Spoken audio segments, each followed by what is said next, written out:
안녕하세요. 구대표 이야기의 구대표입니다. 오늘은 8월 22일 목요일 9시 11분입니다. 제가 오늘은 좀 멀리서 보이실 텐데요. 구독자분께서 저한테 셀카봉을 선물해 주셨습니다. 오즈모 포켓 전용 셀카봉을 선물해 주셔가지고 오늘 처음 그걸 들고 나왔고요. 소리가 좀 멀어서 소리가 좀 작게 들릴 수도 있는데 제가 목소리를 좀 크게 하겠습니다. 네, 지금 시간은 9시 59분입니다. 약 10분 전에 목동에 도착했습니다. 도착했는데 전화통화하느라고 프로그램을 지금 켰고요. 어떤 분이 오다라고 얘기하지 말고 콜이라고 얘기하라 그래서 제가 콜이라고 얘기하려고 많이 노력을 했는데 습관이 오다라고 돼 있어가지고 그게 좀 쉽지가 않네요. 10시가 됐네요. 이제 완료를 이제 할 거고요. 상도동 레미안 오다가 하나 떴는데 여기가 우회전하면 목동 사거리고 좌회전하면 목동 3, 4단지 사거리입니다. 지금 일단 오늘은 제가 콜 금액하고 운행 내역을 한번 공개하지 않고 일을 한번 해보겠습니다. 그렇게 원하시는 분이 몇 분 계셔가지고 일단 그렇게 한번 오늘은 진행을 해보겠습니다. 그리고 오늘 후반부에 숙제에 대해서 자배 도착지 설정에 대해서 제가 완전 분석을 해드리겠습니다. 제가 100%라고는 할 수 없지만 그래도 많은 부분 설명을 좀 해드리겠습니다. 지금 목동 SBS 방송국까지 왔습니다. 한 500m 정도 왔고요. 오다는 좀 나오는데 오늘따라 손이 가는 게 없네요. 동교동 삼거리 가는 오다 잡았습니다. 홍대 쪽으로 가서 계속 일을 하겠습니다. 네, 동교동 삼거리 근처에 왔습니다. 제가 지금 휠을 타고 있는데 이거 어저께 빵꾸 난 휠이 아니고 내일 모레 수리가 가능하답니다. 그래서 내일 모레 갖다 줄 거고, 이거는 작년까지 제가 타던 휠입니다. 작년까지. 그 전에 1년 타던 휠인데요. 제가 휠을 총 3개를 탔습니다. 지금까지. 근데 작년에 새로운 걸 바꿨는데 예전에 타던 거를 제가 유사시를 대비해서 놔두고 있습니다. 항상 이렇게 빵꾸가 나면 또 탈 게 있어야 되기 때문에. 제가 지금까지 빵꾸를 5번 떼었는데 빵꾸 떼우는 게 쉬운 일이 아닙니다. 이 전동휠은. 네, 제가 지금 홍대 입구역에 있는데요. 오늘은 매출을 공개하지 않고 단가도 공개하지 않기로 해서 사실 오다 잡는 거는 훨씬 편할 것 같은데 제가 자동 들어오는 걸 안 타고 그냥 하다 보니까 더 오다 잡기가 힘드네요. 오다를 못 잡고 지금 있습니다. 지금 현재 10시 40분이고요. 오다가 좀 나오긴 나오는데 갈만한 오다가 없네요. 저는 원래 하던 대로 그냥 자동 나오는 거 그냥 파는 게 훨씬 나은 것 같습니다. 아직 2콜밖에 안 탔지만 오다를 골라서 잡는다는 게 훨씬 힘든 것 같습니다. 계속 기다려 보겠습니다. 오다가 신정동이라고만 되어 있었는데 신정동이 이 오모크 바로 옆에서부터 저쪽 신월동 옆에 이펜하우스까지도 다 신정동이거든요. 그래서 신정동이 굉장히 넓습니다. 근데 다행히 오목교 옆에 있는 신정동을 왔네요.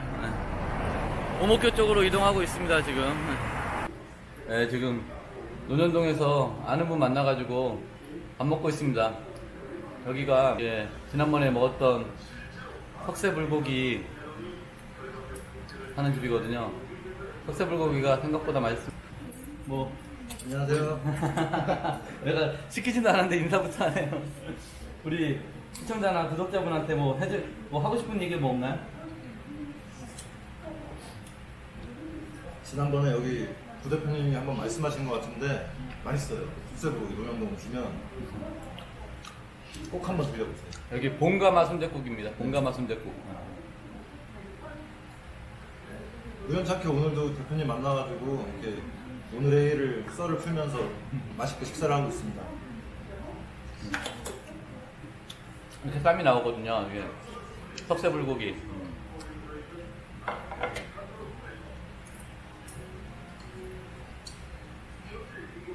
근데 이거 진짜 화면을 켜니까 막상 할 말이 없네요. 맞아요. 맨날 무슨 말을 해야 될까 이게 제일 고민이라니까. 그러니까 생각보다 이렇게 할 말이 없네요. 오늘은 나 아까 얘기했는데 숙제에 대해서 좀 자세하게 얘기를 해주려고. 숙제에 대해서 잘 모르시는 분들이 많더라고. 저도 좀 그게 좀 헷갈렸어요. 평일날 10시부터인 거랑 주말에 9시 금요일에 그게 헷갈려가지고 한 번 숙제를 못한 적이 있었어요. 아하. 9시 당연히 저는 9시부터인 줄 알고 했는데 10시부터라고. 그러니까 그게 평일날은 10시부터 1시까지 3시간 동안이고 그때 4만 원이나 2콜이나 잡기만 해도 되고 완료해도 되고 근데 금요일 날은 9시부터 1시까지 4시간 동안에 5만 원이나 3콜이나 둘 중에 하나만 만족하면 되는데 중요한 건 이제 공휴일 전 평일이 문제예요. 공휴일 전 평일이면 보통 평일이라고 생각하는데 공휴일이 다음 날이면 금요일 적용을 받거든요. 그래서 금요일에 똑같이 9시부터 1시까지 5만 원이나 3콜을 해야 되는데 그걸 좀 아직도 모르시는 분들이 있고 저 그거 지금 알았어요. 그리고 또 중요한 게 숙제를 해야 되는 시간은 그렇게 정해져 있는데 만약에 오후에 낮에 한 콜을 타고 집에 들어갔다 그러면 숙제가 안 되는 거거든요. 그러니까 아침 7시부터 새벽 7시까지가 노지가 얘기하는 하루예요. 그 하루 안에 한 콜이라도 완료 한 콜이 있으면 숙제를 해야 되는 겁니다. 근데 이제 숙제를 안 했을 때는 24시간 동안 좋은 콜이 안 들어오고 목적지 배차가 안 되는데 그 24시간은 또 시간이 틀려요. 그러니까 새벽 1시부터 다음날 새벽 1시까지 24시간이에요. 그러니까 숙제를 해야 되는 시간 24시간은 아침 7시부터 새벽 7시까지 중에 일을 했으면 숙제를 해야 되는 거고 숙제를 안 했을 때 페널티는 목적지 배차가 안 되는 거는 새벽 1시부터 다음날 새벽 1시까지 24시간 동안 목적지 배차가 안 되고 좋은 콜이 안 들어옵니다. 근데 이제 금요일 날 같은 날은 숙제를 못하면 토요일, 일요일, 월요일 3일 동안 좋은 콜이 안 들어오고 목표가 안 돼요. 그 대신 이제 일을 안 한 날은 숙제를 안 해도 됩니다. 그리고 토요일, 일요일, 공휴일 즉 빨간 날은 숙제를 안 해도 되고요. 밥을 계속 먹겠습니다.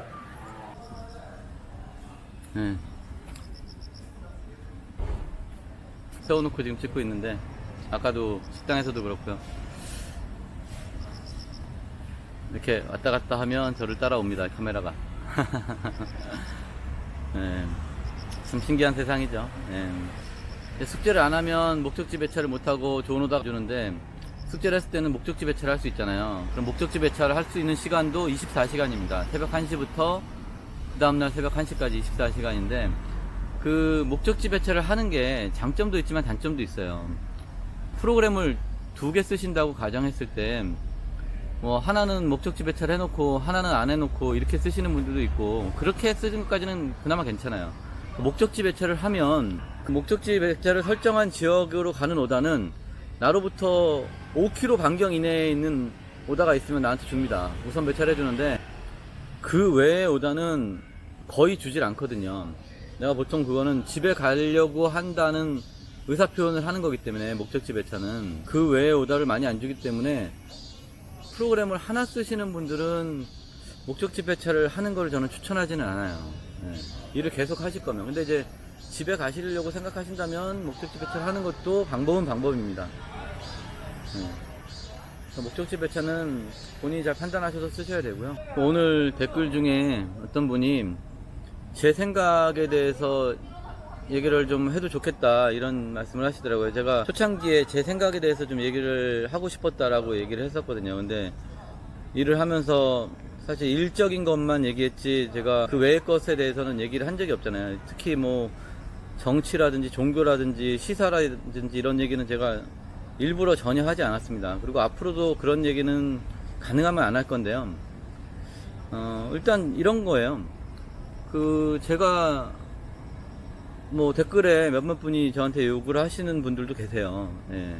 저는 뭐 당연하다고 생각합니다. 왜냐면 사람이 다 생각이 다르기 때문에, 예를 들어서 대통령도 50%는 좋아하고 50%는 욕하잖아요. 뭐 종교도 마찬가지고 상대방 종교를 욕하는 사람들도 되게 많고요. 그러면 성인들도, 예를 들어서 공자 같은 성인도 욕하는 사람은 욕하거든요. 뭐 쓸데없는 걸 만들었다는지, 뭐 너무 현실적이지 않는다는 등 뭐 여러 가지 욕하는 사람들은 항상 있기 때문에 사람들이 생각이 다 똑같을 수가 없죠. 당연히 제가 일하는 방식 이런 것들을 욕하실 수 있고요. 뭐 당연하다고 생각합니다, 저는. 예. 그렇다고 제가 그분들이 욕한다고 해서 안 해야 하느냐, 이거는 아니라고 생각하는 거죠. 욕하는 거는 제가 충분히 이해하는데 저는 사실 뭐 당연하다고 생각하고 신경 쓰지 않습니다. 왜냐면 욕을 안 하시고 좋아하시는 분들이 훨씬 많기 때문이에요. 예. 그거는 욕하시는 분들도 이해를 해주셔야 되는 게, 본인들 마음에는 제가 안 들지만 또 저를 필요로 하는 분들은 반드시 있거든요. 그거는 뭐 무시할 수 없는 사실이기 때문에, 그럼 저는 어떤 분들을 위해서 제가 영상을 찍어야 되느냐, 물론 저를 좋아하시는 분들을 위해서 영상을 찍어야 되겠죠. 그래서 오늘은 제가 물론 오다를 공개하지 않고 몇 콜을 타고 들어왔는데요. 좀 일찍 들어왔습니다. 목동에서 어린이대공원 가는 오다가 있어가지고 그거 타고 어린이대공원 갔다가 거기서 지하철이 아직 안 끊겼더라고요, 군자역에서. 그래서 군자역 가서 지하철 막차 타고 논현역 와가지고 아는 분 만나가지고 밥을 먹고 지금 찍고 있는데요. 뭐 성인들도 싫어하는 사람들은 싫어하고, 뭐 신들도 상대방 종교를 가진 사람들이 상대방 신을 또 욕하고, 그러니까 그런 훌륭한 사람들도 다 욕을 먹는데 어떻게 욕을 안 먹을 수가 있겠습니까? 전 그런 거에 대해서는 신경 안 씁니다. 예. 그리고 또 한 가지 제 생각을 좀 얘기를 하면요, 예를 들어서 어떤 사람이 저한테 안 좋은 행동이나 뭐 안 좋은 일을 만들었어요, 저한테. 그러면 그게 제가 어떤 잘못을 했다라기보다는 제 전생에 제가 그 사람한테 잘못을 해서 그 사람이 또는 어떤 귀신이 저한테 해코지를 하는 거라고 생각을 합니다. 그 사람이 뭐 일부러 한다라기보다는 저의 업보로 인해서 그렇게 됐다라고 생각을 해요, 저는. 그러니까 모든 책임이나 모든 문제는 저한테 있다, 이렇게 생각합니다. 그러니까 그게 뭐 맞는지 틀리는지 이거는 뭐 중요하지 않고요. 저는 그렇게 생각합니다. 근데 저는 그러니까 어떤 사람이 아니라, 만약에 어떤 안 좋은 일이 저한테 생겼다, 사람이 아니라 어떤 상황적으로, 그러면 나한테 원한을 가진 귀신이 저한테 그런 일을 만들었다라고 또 생각해요. 그렇지 않다라고도 생각할 수 있는데 그렇다라고도 생각을 해요. 그래서 저는 귀신한테 이렇게 얘기를 합니다. 내가 전생에 너한테 악행을 저지른 거는 맞다. 근데 내가 전생에 너한테 악행을 저지른 이유는 그 전생에 네가 나를 죽이거나 나한테 악행을 저질렀기 때문에 그런 거다. 그러니까 결론은 계속 우리가 수많은 그 전생들을 살면서 서로한테 복수하고, 그 다음에 또 다시 또 복수하고 또 복수하고, 이런 인생을 계속 살아왔다는 거죠. 이게 제가 생각해낸 게 아니고 누군가한테 들은 얘기예요. 그래서 그 얘기를 듣고 나서 저도 그럴 수 있겠구나, 정말 그런 생각을 하게 됐습니다. 그래서 누군가 나한테 어떤 안 좋은 행동을 하거나 하면 저는 그냥 다 나 때문에 그런 거니까 내가 참자, 이렇게 생각을 합니다. 그게 맞는 생각인지 맞는 행동인지 이런 건 잘 모르겠어요. 근데 저는 그렇게 삽니다. 그래서 예수님이 누가 오른쪽 뺨을 때리면 왼쪽 주라 그랬잖아요. 근데 저는 그 말도 틀리진 않지만 그냥 누군가 내 뺨을 때리면 그냥 가만히 있습니다. 왼쪽을 내주는 거는 그 사람을 더 자극할 수 있거든요. 더 자극하지 않고 그냥 저는 가만히 있습니다. 그게 저는 더 현명한 방법이라고 생각하거든요. 어쨌든 뭐 제 생각을 좀 얘기해 줬으면 좋겠다는 분이 한 분 계셔서 제가 생각하고 있는 것 중에 한 가지를 말씀드렸고요. 오늘은 여기까지만 하겠습니다. 끝까지 시청해주셔서 감사하고요. 구독과 좋아요 부탁드리겠습니다. 감사합니다.